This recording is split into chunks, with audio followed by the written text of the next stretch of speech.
Hey everyone, welcome back to the channel. Today's update is nothing short of historic and could bring a life-changing transformation for millions of Americans. I'm genuinely excited to share breaking news that could reshape how the country supports its most vulnerable citizens. The Senate has just approved a groundbreaking new plan that would increase monthly payments for people receiving SSI, Supplemental Security Income, and SSDI, Social Security Disability Insurance, benefits to a staggering $3,600 per month. That's right, $3,600 in monthly payments for those already enrolled in these federal programs, and this marks one of the most substantial boosts to Social Security-linked benefits we've seen in decades. For context, the current average monthly SSI payment typically ranges from $600 to $800, and SSDI averages around $1,300. Meaning, this new payment level represents a tripling, or in some cases, a quadrupling of what recipients are currently getting. And we're not just talking about a minor cost of living adjustment. This is a fundamental reimagining of what federal support looks like for Americans who are disabled, elderly, or living with extremely limited income. Now, this news has just come out, and it's already sending shockwaves through communities, news outlets, and financial circles across the nation. Imagine what this increase would mean for someone struggling to cover basic living costs like groceries, rent, medications, and utilities. For years, these payments have failed to keep up with inflation and the actual cost of living, forcing many people to make impossible choices between food, housing, and healthcare.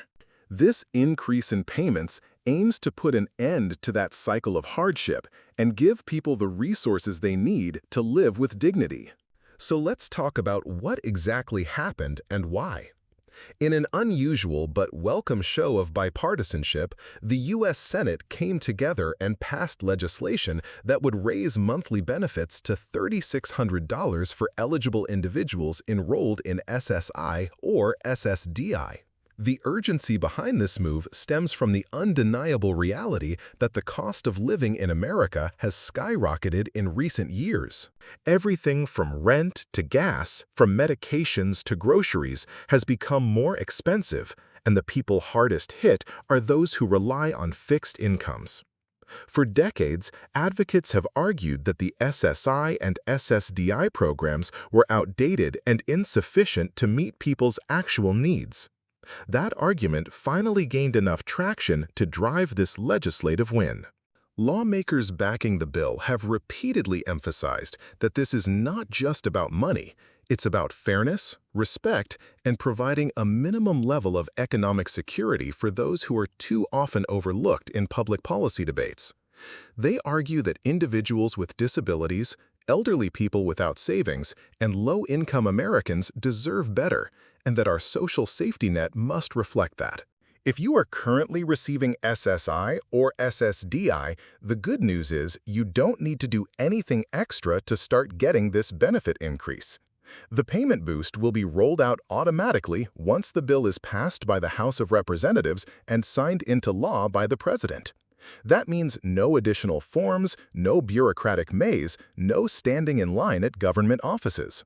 The payments will be deposited directly into your bank account, just like your current benefits. The Social Security Administration is already preparing its infrastructure to implement this as swiftly as possible, aiming to start distributing the new payments within just a few months of the bill's final approval. So if you're currently enrolled in SSI or SSDI, it's only a matter of time before you begin to receive significantly more financial support each month. For those who aren't currently enrolled but believe they may qualify, now is the perfect time to submit your application. SSI is generally designed for people who are aged, blind, or disabled and have limited income and assets.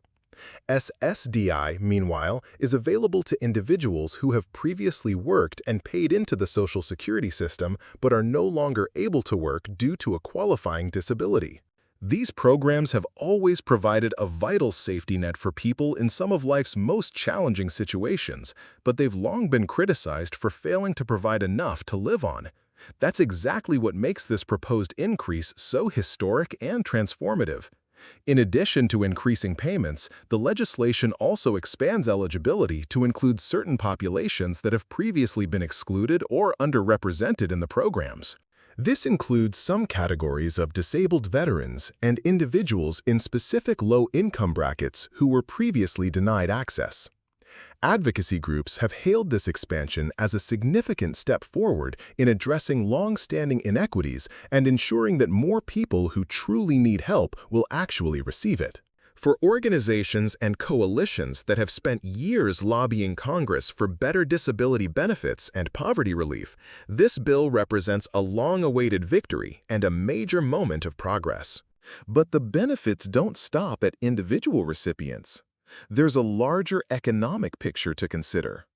When lower-income individuals receive more money, they typically spend it right away on essential goods and services. That means more shopping at local stores, more appointments at local clinics, more transportation and housing expenses, all of which help stimulate local economies. Economists are predicting that this influx of spending will actually help drive economic growth, especially in communities where a large portion of residents rely on government benefits. This could translate into job creation, better health outcomes, and a boost to small businesses that have been struggling in recent years. Supporters of the bill argue that this kind of investment in people pays for itself over time. By giving individuals the resources they need to stay healthy, housed, and active in their communities, we reduce downstream costs in areas like emergency healthcare, homelessness services, and criminal justice.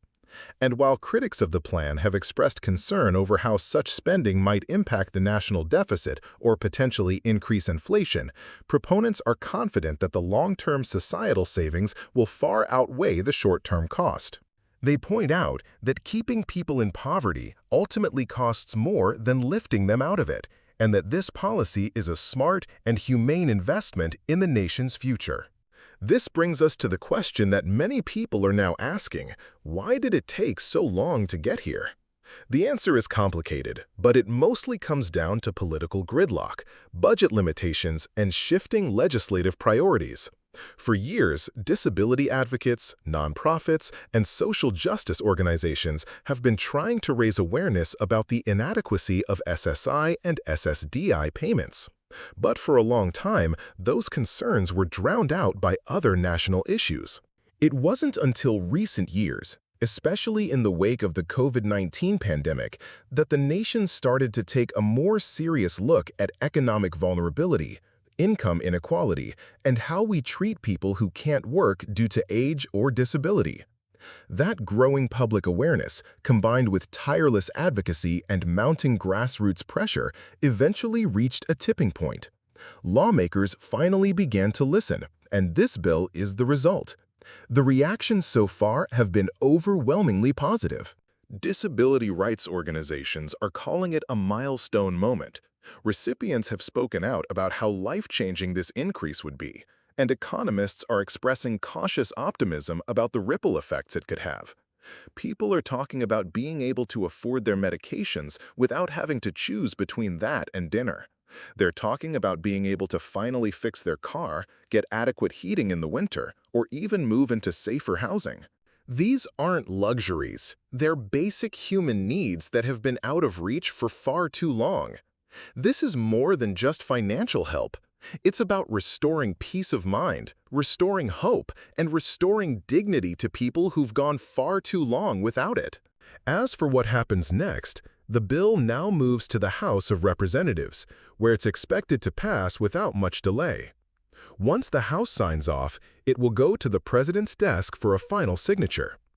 After that, the Social Security Administration will begin issuing the increased payments.